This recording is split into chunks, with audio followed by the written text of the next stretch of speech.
Welcome back to the Deliberate Exchange. My name is Chelsea. For those of you who are just tuning in, thank you so much. It's nice to meet you. And for those of you who keep tuning in, I'm so grateful for you too. So this morning, I pulled a card, as I do most mornings, an oracle card, and it prompted me to write about the ups and downs that I've experienced. And of course, not just like the wins, but the really human moments that felt really crushing and messy and like I was barely going to get through them.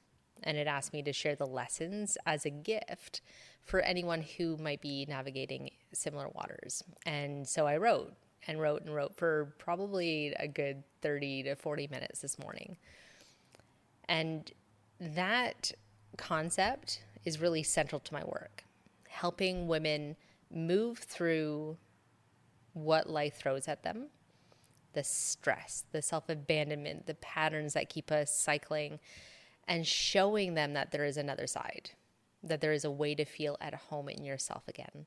And so today I want to walk you through a little bit of my own journey, some of the lows, the first steps out of it, and what it feels like to finally find a sense of true inner stability. So we'll start with the lows. Between 2017 and 2019, I feel like those were some of the lowest periods of my life to date. And when I say low, I mean crushing, all-consuming, everything feels impossible kind of low. I remember walking through the front door of the house that I had rented after I separated from my husband, having been all day, or having been on all day, smiling and performing and keeping everything together and nice and tidy. And I come home to this silence in the house. The quiet of this house would almost amplify. And I would either curl up on the couch and cry before I even thought like maybe I should eat something, or I would sit there in quiet with not even turning the lights on, unable to think about like what to do. I was exhausted from holding everything together, from keeping appearances, from overdoing, overgiving, and constantly performing for literally everybody else. And I was trying to quiet it all, to pacify it. Wine became my go-to. It gave me that sense of relief, this beautiful pause before having to go back out into the world the next day. It was this illusion of breathing again. Now, from some of those lows came, or some of the lows rather, came from choices that I thought would make me feel better, but I wasn't necessarily prepared for the fallout.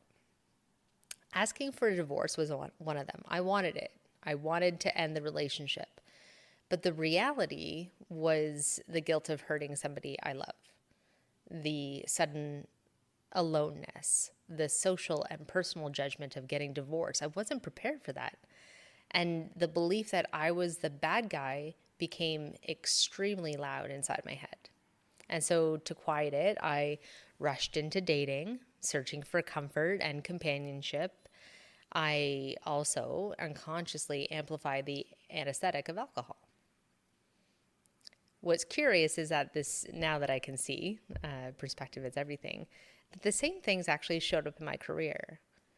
I had left jobs thinking that a new environment, a new boss, new colleagues, different projects would finally bring me fulfillment, but it never did. It was always the same me showing up with the same unresolved patterns.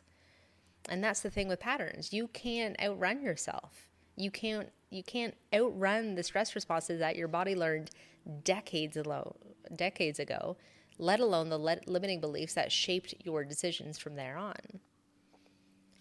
Looking back, I can see exactly what I was doing. I was overdoing and overgiving, like constantly in motion, constantly performing, believing that my worth was tied inherently to being useful. I was putting everybody else's needs in the hands of others, partners, bosses, friends, even wine, instead of meeting them myself. And I was believing my value came from being needed and liked or chosen. If somebody wasn't happy with me or if somebody didn't want to date me, I needed to fix that. And stress-wise, my body lived in fight or flight for years. Every situation, every expectation felt urgent and dangerous or life-altering in a sense. And when it all got too heavy, I would collapse into freeze, numbing myself with alcohol or distraction. And then there are the things that you don't want, but you can't stop.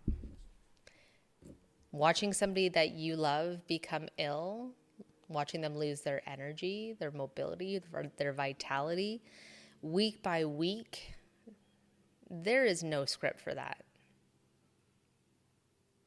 And life doesn't pause. 2019 was 8 months of pure living hell from his diagnosis to his death. And on top of all of that, I kept trying to keep all the balls in the air. Working, dating, family, friends, responsibility, everything. And I set impossible expectations for myself, and it kept me drowning. Luckily, I had what I thought was an escape hatch in wine. This temporary illusion of air, of relief, of pacification. Now, if you're listening here right now, I want you to take a moment and just notice if anything in that resonates. Maybe it's the overdoing, maybe it's the caretaking, maybe it's the people pleasing, the exhaustion, the impulse to numb yourself. If that is resonating, I just want you to take a breath right now, wherever you are. Keep your eyes open if you're driving, but you can take a big deep breath in through the nose, out through the mouth.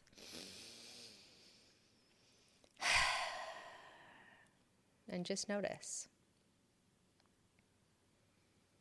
Now, in 2020, something started to shift.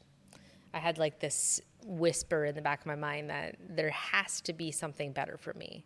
I had to, there was definitely a possibility to feel better than how I felt mentally, emotionally, and physically. And I took it one step at a time. One step was therapy. The sessions were uncomfortable at first and full of lies, to be honest. And they were scary, but I had to confront patterns I'd been avoiding. And each breakthrough reminded me, I can feel better. And then another step was quitting drinking. The cravings, the social friction, the emotions that had been locked down was all very intense.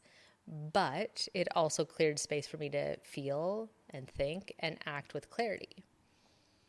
Another step was movement. Just small steps at first. Walking, finding YouTube videos for yoga and stretching. Moving my body shifted how my nervous system could handle stress. And another step was just being curious. Reading, journaling, noticing my thoughts and reactions. Absorbing whatever I could about personal growth and development. And asking, why did I do that? What belief is under this? Each step was scary and super disorienting, and each step demanded presence and vulnerability. But each step was also built on the last, and that hope and therefore motivation started to grow. And then, of course, after doing all those things and after having been through so much in such a small amount of time, from 2017 to 2019, life decided to test me again. And I got fired from, I've told the story before, but quick snapshot. After 16 years of working in the industry, I get fired. And I was not under the assumption that I was the type of person to get fired.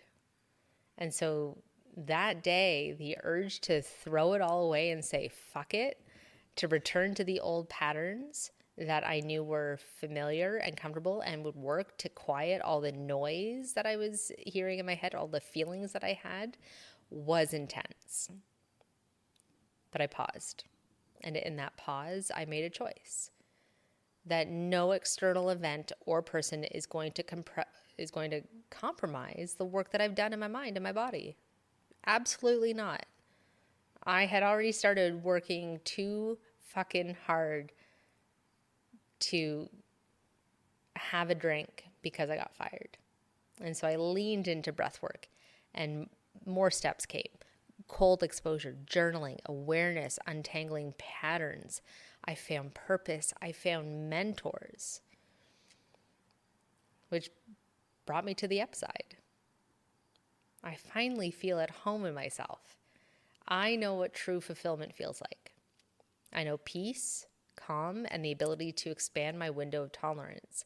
I have learned to take responsibility for my thoughts, my beliefs, and my actions, and to shift them when they are no longer serving me or if they happen to be causing harm to others. I've learned to care for myself in ways that really matter.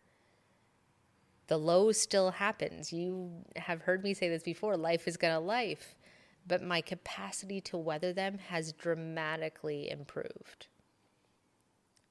And so if you are in a low right now, you are not broken.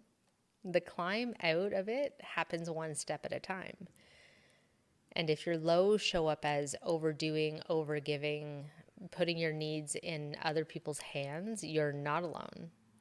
I've been there, and there is another way. The card pull this morning reminded me that my stories aren't just mine. And when we share our experiences, they tend to ripple out. And maybe hearing this today is the nudge that you need to take your first step, whatever that might look like. And you can take that step. You can find your way home to yourself. You can keep going literally one step at a time. Now, if this episode has resonated with you, I'd love for you to join my newsletter that I send out often once per week, where I share more tools, more practices, and insights to support you in navigating stress and in building self-trust and reclaiming your power. And of course, sober living. I'm the interim director and Monday and Wednesday facilitator for She Walks Canada, where we support women across Canada changing their relationship with alcohol. If you have any questions or would like to explore ways to work with me, you can check that out in the show notes. Lots of information there. Or send me an email. Let me know where you're at. If you're in a low right now and you need guidance, I could probably recommend a couple of really helpful podcast episodes or books or blog articles that I've written that would help you on your way. So just send me an email. Happy to help you. In the meantime, breathe it in, be deliberate, and please be good to yourself.